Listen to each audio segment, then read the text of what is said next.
Cartoon cartoon TV.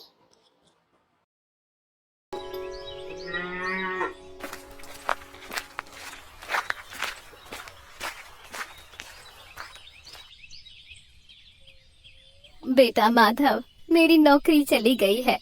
लाला सेठ अब गांव छोड़कर शहर जा रहे हैं, तो इसलिए मेरा काम छूट गया है। तू अब कोई काम धंधा कर ले, क्योंकि मैं तो बहुत थक गई हूँ और अब मुझसे नौकरी भी नहीं होती। माँ, मैं सोच रहा हूँ कि मैं भी शहर चला जाता हूँ और वहाँ जाकर कोई काम धंधा कर लेता हूँ। नहीं, तू कहीं नहीं जाएगा। वैसे भी तेरे पिताजी तो अब रहे नहीं, मैं यहाँ किसके साथ रहूंगी। माँ, हम दोनों शहर चलते हैं, मैं वहाँ जाकर कोई काम धंधा ढूंढ लूंगा। नहीं, ये घर तेरे पिताजी की आखिरी निशानी है। मैं मरते दम तक इस घर को कहीं छोड़कर नहीं जाऊंगी। तू यहीं इसी गांव में कोई काम धंधा देख ले। माँ, मुझे सिर्फ समोसे बनाने ही आते हैं, उसके अलावा मुझे कोई और काम नहीं आता है। जैसे पिताजी समोसे बनाते थे, मुझे भी बस वही बनाने आते हैं। ठीक है बेटा, तू भी बाजार में समोसे का ठेला लगा ले, इससे घर का गुजारा हो जाएगा। ठीक है माँ, मैं फिर जाकर वही करता हूँ। माधव जल्दी जल्दी समोसे का ठेला लगाने की तैयारी करता है और बहुत सारे समोसे बनाता है। अरे वाह बेटा, वाह वाह बेटा, खुशबू तो बहुत अच्छी आ रही है। तू बिल्कुल अपने पिताजी की तरह समोसे बनाता है। हाँ माँ, ये समोसे बनाने मैंने पिताजी से ही सीखे। देखना माँ, मैं जल्दी जल्दी बहुत सारे समोसे बेचकर घर की सारी परेशानियाँ खत्म कर दूंगा। हाँ बेटा, देख लियो, अब सब ठीक हो जाएगा। माधव के ठेले पर बहुत सारे ग्राहक खड़े होते हैं, लेकिन नंदू हलवाई की दुकान पर सिर्फ मक्खियों के अलावा और कुछ नहीं होता। अरे ओ माधव भाई, जरा एक समोसा तो और देना, क्योंकि एक समोसा खाने पर तो मेरा मन ही नहीं भर रहा है। देता हूँ, आराम से बैठकर खाइए। बहुत गरम गरम समोसे हैं, कहीं भैया आपका मुंह ना जल जाए। ठीक है भैया, आप दे दो, हम आराम से बैठकर खाएंगे।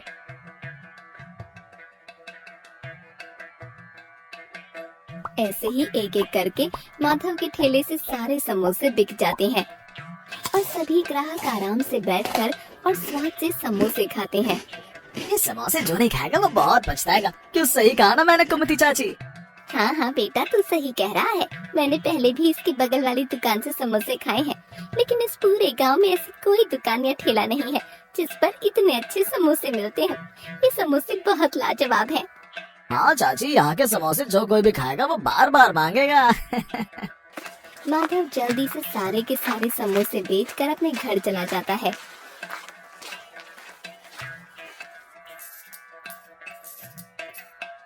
बाप को पता है कि एक समोसा खाकर भी किसी भी ग्राहक का मन नहीं भरता है। मुझे तो लगता है कि शायद हमारा समोसे का ठेला यहाँ चल जाएगा। हाँ बेटा, तू सही कह रहा है, हमारा ठेला यहाँ चल जाएगा। हाँ माँ, लेकिन ये चिल्लर मैं कब तक ऐसे रोज रोज गिनूंगा। माधव बेटा, बूंद बूंद से ही घड़ा भरता है। तू चिंता मत कर, जल्द ही हमारे भी बहुत अच्छे दिन आएंगे और तुझे ये चिल्लर नहीं गिननी पड़ेगी। नहीं माँ, मैं तो चाहता हूँ कि मैं जल्द से जल्द बहुत सारे नोट गिनूं। ये चिल्लर अब मुझसे गिने नहीं जाते हैं। बेटा, ऐसे रातों रात बड़ा आदमी नहीं बना जाता। तो समझ, धीरे धीरे करके ही हम सारी परेशानियों को दूर कर पाएंगे। हाँ माँ, मैं समझ गया हूँ कि अब क्या बोलना चाह रही हो। शायद माँ तुम सही कह रही हो। अगले दिन माधव बाजार में ठेला लगाता है और उसके ठेले पर ग्राहकों की भीड़ लगी होती है।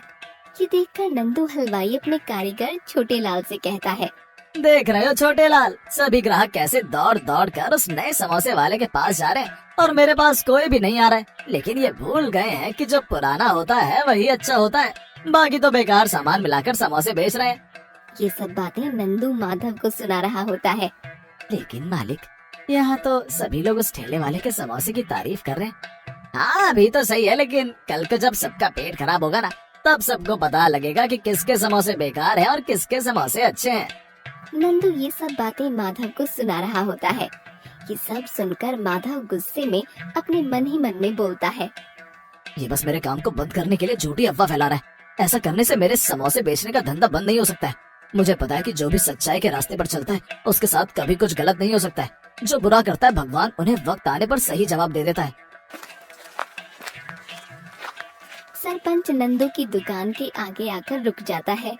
आइए आइए सरपंच जी, क्या चाहिए आपको, मुझे बताइए। आइए, मेरे पास सब चीजें हैं, अच्छी और शुद्ध। कोई भी मिलावटी वाली चीज मैं नहीं रखता हूँ। अरे नहीं रे, मैं तो माधव समोसे वाले का ठेला ढूंढ रहा हूँ। मैंने सुना है कि उसके ठेले पर स्वादिष्ट समोसे मिलते हैं। तुझे पता है क्या, कहाँ पर है ठेला उसका? नंदू और सरपंच की बातें सुनकर माधव सरपंच को अपने ठेले के पास बुलाता है और कहता है, आइए सरपंच जी आइए, मैं ही हूँ माधव समोसे वाला।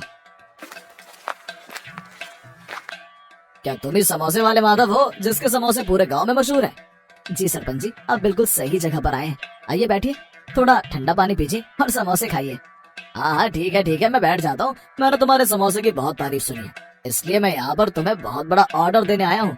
2 दिन बाद मेरे बेटे का जन्मदिन की पार्टी है, इसलिए मैं तुम्हें 1000 समोसे का ऑर्डर देने आया हूँ। सरपंच के ऑर्डर के बारे में सुनकर नंदू के तो होश उड़ जाती है। आप चिंता मत कीजिए, मैं आपको 1000 समोसे बनाकर समय पर आपके घर भिजवा दूंगा। हाँ ठीक है, मेरे घर पर भिजवा देना। ऐसा कहकर सरपंच वहाँ से चला जाता है। हे राम, मैंने माधव के धंधे को बंद करने के लिए कितने प्रयत्न किए, लेकिन कुछ भी काम नहीं आया। हाय राम, ऐसे तो वो और मशहूर हो जाएगा। नहीं, मैं ऐसा नहीं होने दूंगा। मैं उसे मेरे बरसों की मेहनत पर ऐसे पानी नहीं फेरने दूंगा। मुझे कुछ करना पड़ेगा। क्या करूं समझ नहीं आ रहा है कि मैं ऐसा क्या करूं जिससे एक तीर से 2 निशाने लग जाएं। सरपंच जी का ऑर्डर भी मुझे मिल जाए और माधव का धंधा भी बंद हो जाए। हाँ, एक उपाय सूझा है मुझे। अगले दिन माधव सरपंच के बेटे के जन्मदिन की पार्टी के लिए मेहनत से समोसे बना रहा होता है। अरे बेटा माधव, खाना तो खा ले, सुबह से ये समोसे बनाने में लगा हुआ है। आजा चल, मैंने तेरे लिए खाना गर्म कर दिया है, खाना खा ले और थोड़ी देर आराम भी कर ले। चल आजा। माँ मैं समोसे बनाकर आऊंगा। सरपंच जी ने मुझे समोसे का बहुत बड़ा ऑर्डर दिया है। अगर सरपंच जी खुश हो गए तो फिर माँ हमें किसी बात की परेशानी नहीं होगी। समझ गई ना तुम माँ? हाँ बेटा, मैं समझ गई। माँ बस ये समोसे हो गए, मैं सारे समोसे अच्छे से टोकरी में ढक कर रख देता हूँ। माधव सारे समोसे टोकरी में ढककर खाना खाने चला जाता है।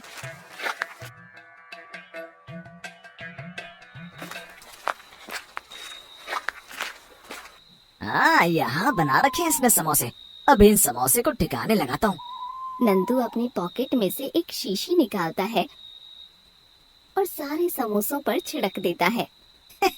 मजा आएगा। अब देखता हूँ माधव सरपंच के यहाँ समोसे कैसे देकर आता है। सुबह होते जब माधव ये सब देखेगा तो उसकी शक्ल देखने वाली होगी।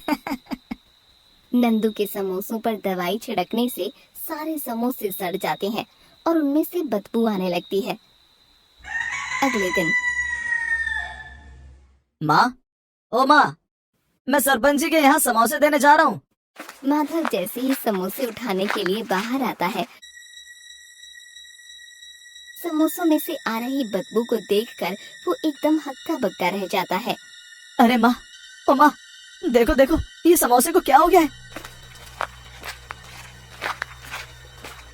अरे बेटा, क्या हुआ? तू ऐसे क्यों चिल्ला रहा है? क्या हुआ? अरे माँ देखो तो, मैंने तो रात को इन्हें ढक कर रखा था, शायद इसलिए इनमें से बदबू आ रही है। हाय हाय, अब मैं क्या करूँ? हाय हाय सत्यानाश! अरे बेटा, अब क्या होगा? माँ मैं सरपंच को क्या मुंह दिखाऊंगा? अब बोलो ना माँ, मैं क्या करूँ? मैंने अब अगर शाम तक समोसे नहीं भेजे तो मेरी बहुत बदनामी हो जाएगी। हाय हाय माँ, अब मैं क्या करूँ? वो दोनों माँ बेटे रो ही रहे थे कि तभी एक बुढ़िया अम्मा उनके घर के बाहर आकर बोलती है, अरे कोई है, जरा मुझे 1 गिलास पानी तो पिला दो, बहुत गर्मी हो रही है। बहुत देर से मैंने ना कुछ खाया है ना कुछ पिया है।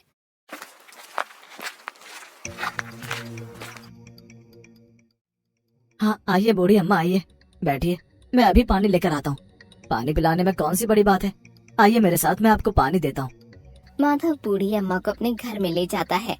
घर में जाकर बूढ़ी अम्मा के मुंह में पानी आ जाता है समोसों को देखकर। अरे वाह बेटा, क्या बात है, समोसों में से एक समोसा मुझे भी दोगे? बहुत भूख लगी है, मैंने सुबह से कुछ नहीं खाया, एक समोसा दे दो। बुढ़िया अम्मा, इन सारे समोसे में से तो बदबू आ रही है। तो क्या हुआ बेटा, इनमें से ही मुझे एक समोसा दे दो ना, कृपा करो, एक समोसा दे दो, भगवान तुम्हारा भला करेगा।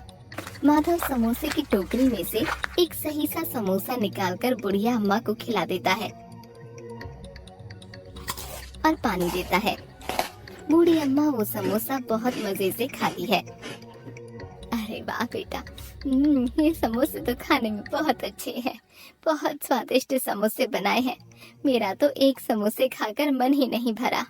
बुढ़ी अम्मा, ये तो ठीक है, लेकिन मेरे साथ एक बहुत बड़ी समस्या हो गई है। पता नहीं कैसे ये सारे समोसे में से बदबू आ रही है। मैं अब कैसे सरपंच जी को अपना मुंह दिखाऊंगा? बेटा तू परेशान मत हो, जो मेहनत करता है उसको मेहनत का फल अवश्य मिलता है। तुम परेशान मत हो। बताओ मैं तुम्हें मेरी भूख और प्यास बुझाने का क्या दूं? बुढ़िया अम्मा माधव को अपनी टोकरी देती है। तुम ये टोकरी ले लो बेटा, शायद ये तुम्हारे किसी काम आ जाए। ठीक है बेटा, अब मैं चलती हूँ। ठीक है बूढ़ी अम्मा, आप आराम से जाइएगा।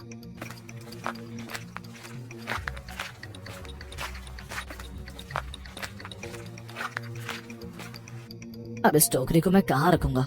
चलो ठीक है, ये बचे कुछ समोसे मैं इस टोकरी में रख देता हूँ। माधव सारे बचे खुचे समोसे उस टोकरी में रख देता है।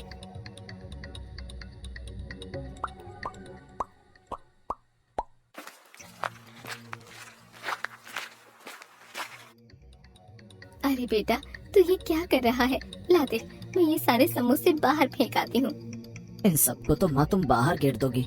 हाँ ला दे बेटा, मैं इन सबको बाहर फेंक कर आती हूँ। वो एक एक करके सारे समोसे टोकरी में से बाहर निकालता है, लेकिन टोकरी में से समोसे निकलना खत्म ही नहीं होते। ऐसा करते करते उसकी 2-3 बड़ी बड़ी परातें समोसों से भर जाती हैं, लेकिन टोकरी में से समोसे निकलना खत्म नहीं होते। अरे अरे, ये क्या हो रहा है? इतने सारे समोसे कहाँ से आ गए? बेटा मेरे को लगता है कि शायद ये टोकरी कोई जादुई टोकरी है। चल बेटा, एक काम कर, जल्दी जल्दी से तू इस टोकरी में से समोसे बाहर निकाल दे और वो सारे समोसे तू सरपंच जी को दे आ। हाँ माँ, मुझे भी लगता है ये सब कमाल उन बूढ़ी अम्मा की इस जादुई टोकरी का ही है। ऐसे देखते देखते टोकरी में से 6-7 बड़ी बड़ी परातें भरकर समोसे निकल जाते हैं। बेटा जा तू ये समोसे सरपंच जी के घर दे आ। हाँ माँ, मैं ये सारे समोसे सरपंच जी के घर दे आता हूँ। हे भगवान, शुक्र है तेरा, आज तो इस जादुई टोकरी की वजह से हमारी इज्जत जाते जाते बच गई। माधव सारे समोसे लेकर सरपंच के यहाँ जा रहा होता है कि तभी रास्ते में नंदू उसे देखकर हैरान हो जाता है कि उसके पास इतने सारे समोसे कैसे आए, क्योंकि उसके बनाए हुए समोसे तो उसने खराब कर दिए थे।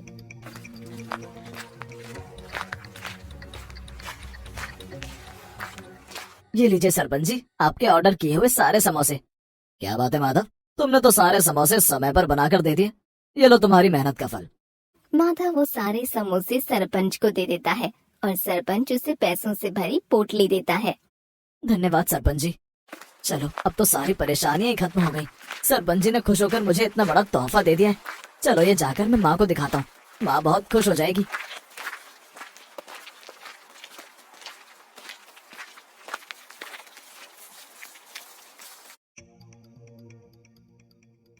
माँ माँ, देखो ये सरपंच जी ने कितने सारे पैसे दिए। देखो माँ देखो।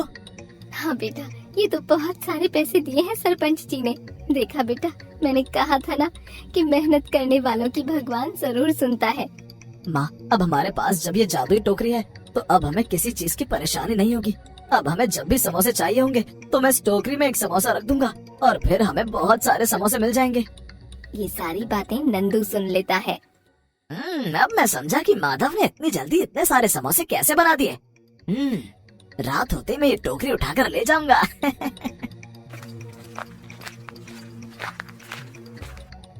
चल बेटा, अब तू कुछ खा ले, तूने सुबह से कुछ नहीं खाया।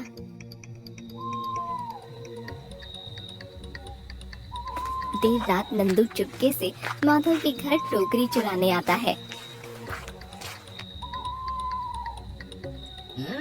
मैं अब जल्दी से अंदर जाकर ये टोकरी चुरा लेता हूँ। नंदू चुपके से माधव के घर में जाता है और टोकरी को चुराकर ले जाता है। नंदू टोकरी को अपने घर ले आता है। अब आएगा ना मजा। अब मैं इस टोकरी का इस्तेमाल करके देखता हूँ कि आखिर ये टोकरी कैसे अपना जादू दिखाती है। नंदू टोकरी में एक समोसा डालता है कि तभी उसमें कुछ जादू सा होता है और एक समोसे के बहुत सारे समोसे बन जाते हैं। अरे अरे, ये इस टोकरी ने तो एक समोसे के बहुत सारे समोसे कर दिए। क्यों ना मैं इसमें सोने की कोई चीज डालकर देखूं, क्या पता वो भी बहुत सारी हो जाए। नंदू टोकरी में जैसे ही सोने की चेन डालता है, वो चेन 2-3 गुना होकर निकलती है। अरे अरे, ये क्या, इसने तो ये इस चेन की 2-3 गुना चेन बना दी। मैं इसमें अब घर के सारे सोने के जेवर डाल देता हूँ, जिससे मैं बहुत बड़ा अमीर आदमी हो जाऊंगा। नंदू टोकरी में जैसे ही घर की सारी सोने की चीजें डालता है, वैसे ही टोकरी में से डरावनी आवाज आती है और जादुई रोशनी निकलने लगती है। अरे अरे, ये क्या हो रहा है? ये इसमें से कैसी आवाजें आ रही हैं और ये कैसी रोशनी सी निकल रही है? थोड़ी देर में टोकरी से धुआं निकलता है और नंदू की सारी सोने की चीजें टोकरी में से गायब हो जाती हैं। अरे अरे अरे, ये क्या हो गया? ये इसमें से सारे सोने की चीजें कहाँ गई? हाय, मैं तो लुट गया, मैं तो बर्बाद हो गया। ये क्या हो गया मेरे साथ? मेरी सारी सोने की चीजें कहाँ चली गई? हाय, मैं अब क्या करूँ?